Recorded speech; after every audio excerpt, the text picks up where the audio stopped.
But wait, would they call you if they want They to can participate? go to that website and absolutely, that'd be great. We can trade cards, whatever. You're coming soon, Stephen. Don't worry. Two questions for you guys. First one is there seems to be a lot of parallels between kind of the DevOps motion or DevOps movement on the system side and kind of the vision that you guys are talking about for taking this infrastructure layer and creating an environment where you're free to program it and do all of these things, and you're expected to take responsibility for that. What kind of things need to happen at the academic and education level to kind of build that competency, to build the willingness to work at that? Because I feel like that's a huge kind of hole that people kind of randomly fall into. Yeah, actually, did I give you that question? Because you sort of teed that up for me. So that's exactly what we're working on, is getting the students, the researchers, and the IT professionals at the universities together. I mean, that's what the Genie project is pushed for.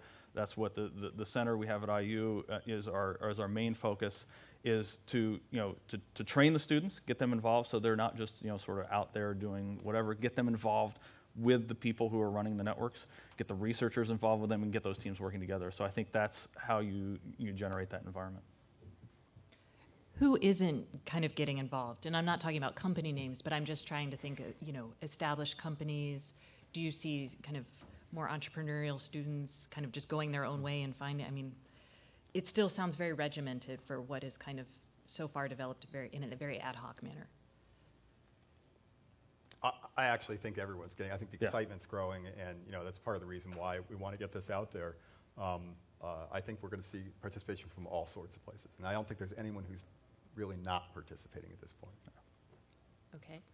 And then the first thing I thought of when I was kind of understanding what you guys were doing was kind of the idea of a network as a service when you're talking about a self-provisioned Ethernet network. Why is that necessary today when I'm thinking if I as a developer or someone is going to go out and build applications on a platform or infrastructure that's already out there? So I'll take the first step of that. I mean, within our community, we have examples of applications, folks who, the high energy physics guys are always the poster child, who want to transfer very large files, and they have very customized ways to do that, and they want to do it in ways that are better than TCP.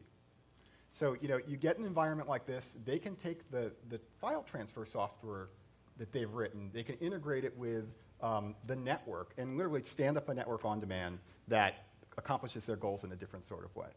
We've got examples of that in the medical community and elsewhere where there's some very specialized applications where if they had access to the network and they could just tweak it a little bit, they would probably have a much better experience over distance or at scale. The right answer was if I could predict that, I'd be starting that company and making millions of dollars in the next few years. No. All right. Now it is your turn, Stephen.